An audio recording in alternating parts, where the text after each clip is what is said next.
Good morning everyone. তো কি করছো তোমরা সবাই?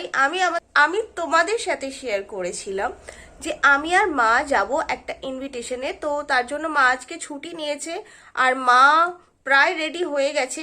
আমি এখন পুরোপুরি রেডি হইনি, চুলটা দেখতেই পাচ্ছ শ্যাম্পু করেছি, চুলটা এখনো পুরো ভিজে।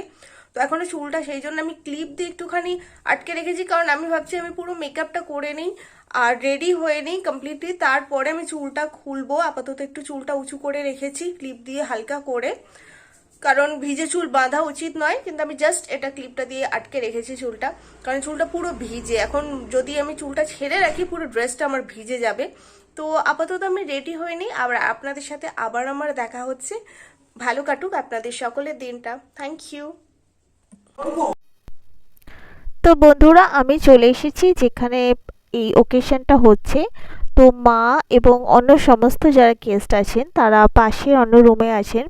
ওখানে কিছু রিচুয়ালস হচ্ছে যেখানে আমি এতক্ষণ ছিলাম। তো আমি ভাবলাম একটুখানি এখানে আসি এবং এসে আপনাদের জন্য একটু ভিডিও বানাই। ওখানে অনেক লোকজন, সেই জন্য আমি ওখানে আর ভিডিও বানাইনি।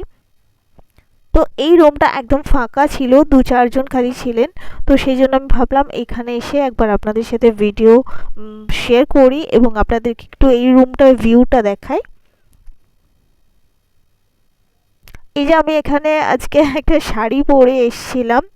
এটা একটা খুব সুন্দর একটা হ্যান্ডলুম শাড়ি, যেটা আমি পেয়ার আপ করেছিলাম একটা ক্রপ টপের সাথে। আর দেখুন, গলার জন্য আমি এখানে পরেছিলাম একটা মতির মালা, আর কানে একটা ঝুমকা পরেছিলাম যার সাথে কিন্তু মতি সেট করা আছে।